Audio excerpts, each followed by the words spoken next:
How do I make my side hustle legit legal next year? Business questions answered here.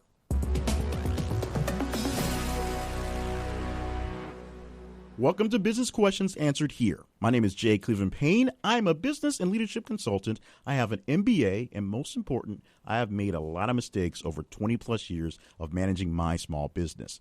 I would like to help you by allowing you to learn from my personal mistakes, my decades worth of study and research, and some insights from other business people and entrepreneurs with the knowledge of how to make things work.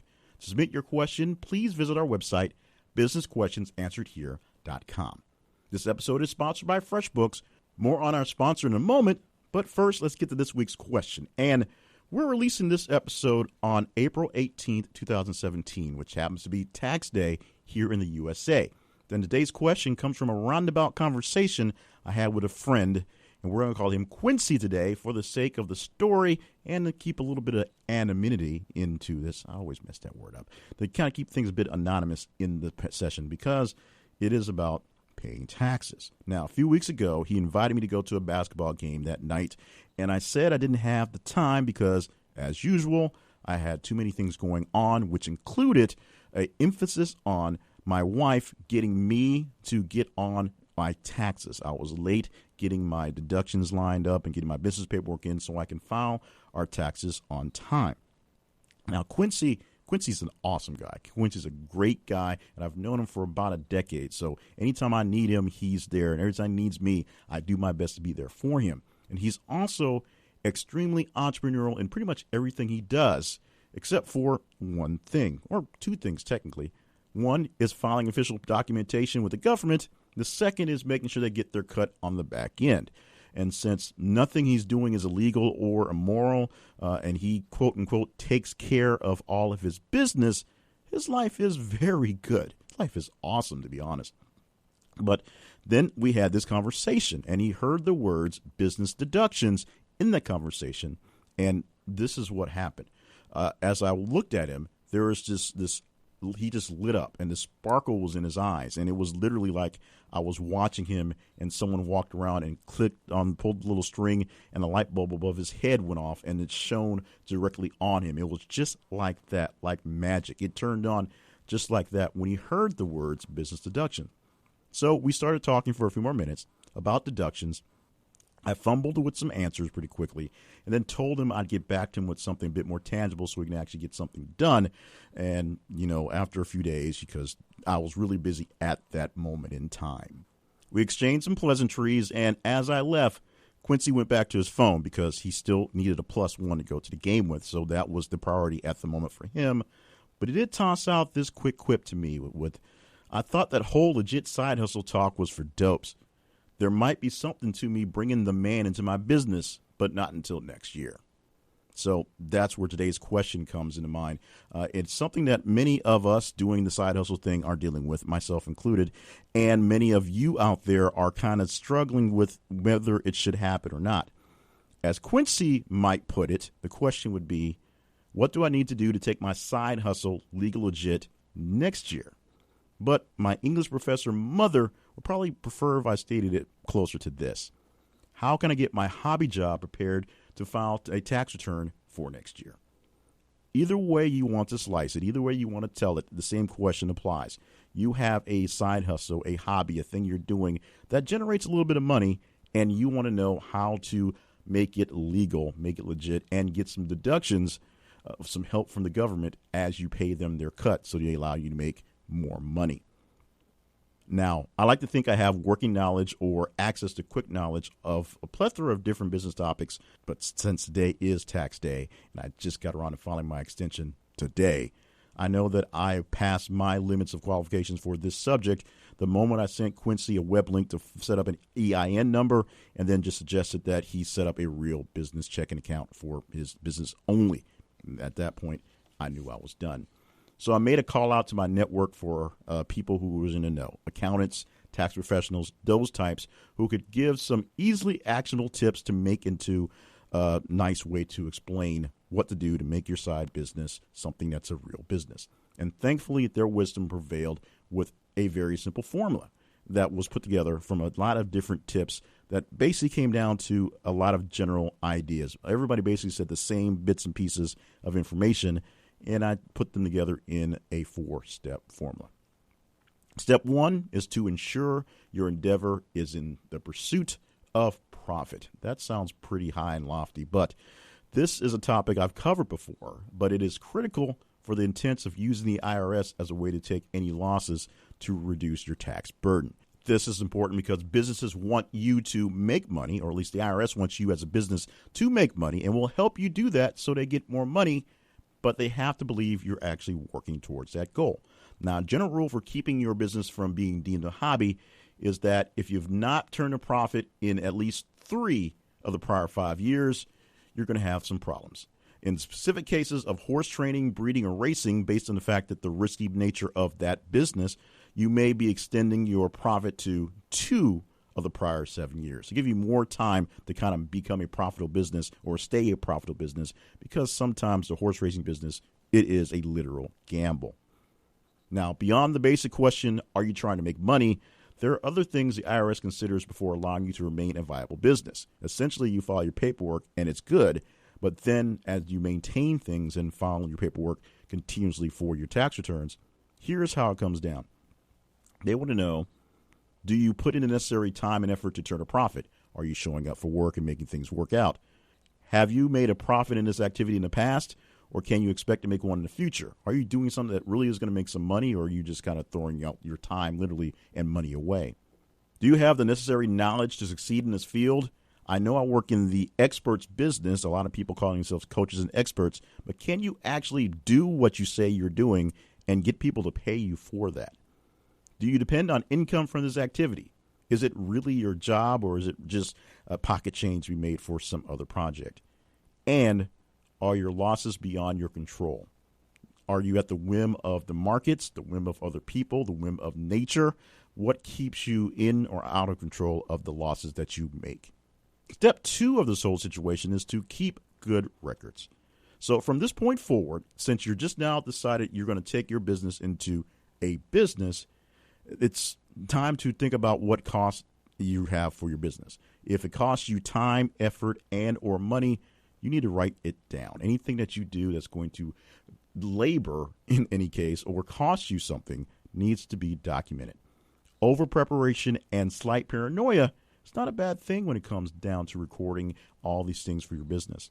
And since you're probably starting the business end of running your business for the very first time, as opposed to just going out there and hoping you make some money and coming back with it, it will take you a little bit of time to learn what information is truly important and what information that you can set aside and mentally forget, even though you want to make sure you probably want to keep a handy log just in case it comes back and you need that information. Step 3 is to follow the guidelines of your paperwork and to keep your nose clean. That sounds like 2 steps, but here's where things got really interesting. The advice that I received for all of these tips from all the people got a little muddy, you could say, when we got to bits and pieces of the legitimacy of a business, when that was questioned. Now, some people only got the actual question that I used to open the statement with, which is, how do I make my side hustle legal legit for next year? With only that to go with, it got really interesting in how they stated some things. Some people got a bit more detail about the conversation Quincy and I had, so they understood what was going on and got the gist of it and were able to explain it in a way that was a bit more meaty. But it did come down to the same general idea of the business aspect like we had before. Basically, are you actually trying to make money, and what are you doing to make that money? Here is the best consensus answer I can give for a universal step 3. The IRS doesn't really care where you make your money. It is constitutionally not their job to judge the legality of your business. Those are the jobs of other agencies. The IRS is about the legitimacy of your business. If you're in the pursuit of profit, it cares how much you make and if they get their proper cut. So remember, kids, Al Capone didn't get pinched for racketeering. He got pinched for tax evasion. So start with some light reading from the IRS.gov website on some of the basics declaring your business legally and from the beginning and preparing of your tax returns to stay compliant. This will take you a few steps to get into, but as you get bigger and bigger and better into this, you will find you'll handle step number 2 much better, keeping your records, because you'll be constantly learning how to make that work out. If this is not enough for you, or maybe it's a little too much, go to the library, go to the bookstore, look out some people that are in the know to help you walk through the basics of filing your business properly and then going through that. Now, it really takes very little other than the fact that you have on your tax returns some separate items saying this is for a business to have a business. Now, if you want to go bigger and have an LLC or something like that, if you have a partnership where there's some dealings with that, it gets a bit more complicated. But to have a business, you just basically have to say, this is what I do to make some money, and then you make sure the IRS gets their cut. That's the theme here. The IRS is looking for their cut. They're not so much looking for what you're doing. They're looking for how much money you actually created by doing it. Now, we do not condone illegal or immoral activities in the pursuit of a profitable business, but that is not our business and apparently not the main business of the IRS. So keep it legal and make sure you keep it documented and make sure you pay your share to the government. Step 4 is to get some professional help to guide you along the way. Now, I sort of already hinted on that in step 3, but a common mantra that I say all the time is to ask for assistance whenever you see the need arise. When you see a problem coming up and you have people available to help you out, ask them for some help. Now, this is also one that turns into the do as I say, not as I do very often, because I am horrible at asking and receiving help personally. But that doesn't mean I don't actually do it. Prime example, we have a tax preparer to work with this season for our taxes. Unfortunately, they're going to be worked with very late this season because I did not get them done in time or my documentation in time. But we have some prepared to do our taxes. And then next year, we're going to work on an early route to make sure that we're putting in the information much earlier on a timely manner. And so we can do this on an easier way for us and easier way for him so we can get it done early as opposed to waiting to get it done late. You should consider something similar. So don't let the cost of hiring a tax professional scare you away, because that's something that I was worried about, basically paying somebody money to do something I could do with my software on my own. Because even though you aren't having a big money year, you may be years from turning a massive profit, the headaches you'll save from having to do all this stuff yourself is astronomical. Knowing that someone who knows what they're doing and can keep up with these things and keep you on track along the way makes a much, much, much easier life for you working your business as a real business and not just as a in or out side hustle based on the time you have available. Chances are, since you're probably not pulling in that big money, you won't have to have any complicated tax filings, so you won't have to pay a real big tax fee anyway for someone working your taxes. You can have an accountant who works for your stuff part-time, literally checking your books once a month to make sure everything is on track and paying maybe some extra hours if something is wrong to keep things going, so that all they have to do is take all that knowledge they've worked all year for, put it in your tax returns, and send it off without any real issue. Look for some local referrals, some people you know or friends of friends or people of people, business people that talk about these things, good accountants that can help you out either on the cheap or if you think you need a big-time guy. A big-time guy will happily come and take your money because they know the money that they save you can go towards them saving more money. And if you're looking for a way to make sure everything is in line, make it easier for them and yourself in the process, you might want to check out this week's sponsor. It is FreshBooks. The all-new FreshBooks is accounting software that makes running your small business or larger business fast, easy, and secure. You can spend less time on accounting and more time doing the work you love by choosing FreshBooks. And since it's tax season, you can find out ways where everything you put into FreshBooks can be checked off by that accountant we're telling you to look into, and they can take the info, run with it, help you get your taxes done quick, easy, simple. It's just that good. And while I suggest whatever you pay your tax guy is going to be worth it to save you some headaches, I can tell you that FreshBooks lets you get started absolutely free, and you don't even have to put in a credit card to get started. For more information about FreshBooks, getting it started for your business, whether you're getting ready for taxes or just need better accounting software to get your invoices paid, visit businessquestionsansweredhere.com/FreshBooks and sign up today. So I want to start out by thanking Quincy, my good friend, for just having a conversation and inspiring this question a few weeks ago, which oddly enough, I've had on the plate for a while, just like I had my taxes on a while. And it turned out the tax day was the day it got produced and released. So thank you, Quincy, for doing that and just being a great dude. Special thanks goes out to April Hunt. She is the creator of the Coach, Speak, and Write for Profits group on Facebook.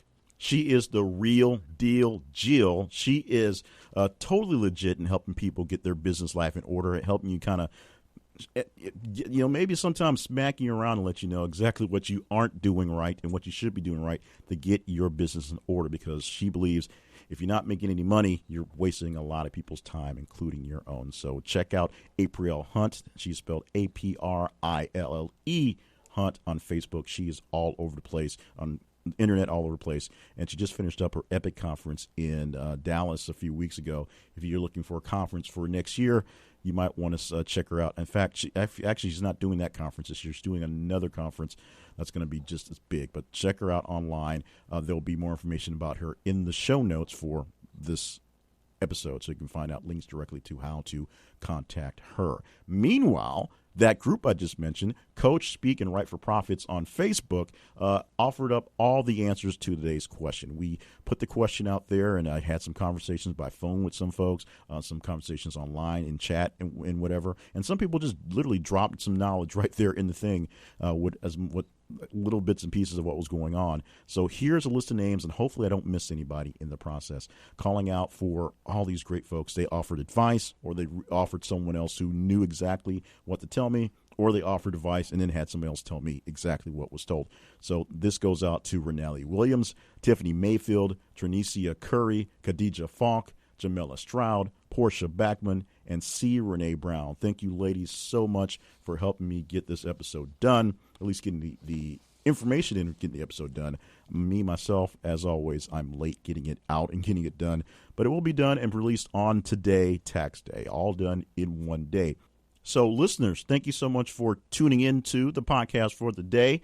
And hopefully we can help you get yourself ready to get your side hustle, your side jig, your little thing going on the side, ready for tax season next year, as you call it, a real life business. If you enjoyed this week's episode, we thank you so much for, number one, being here.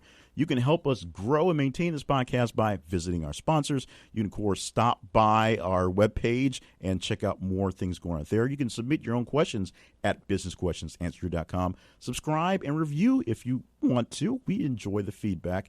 And, of course, make sure that you return back for more great things as we answer more business questions here.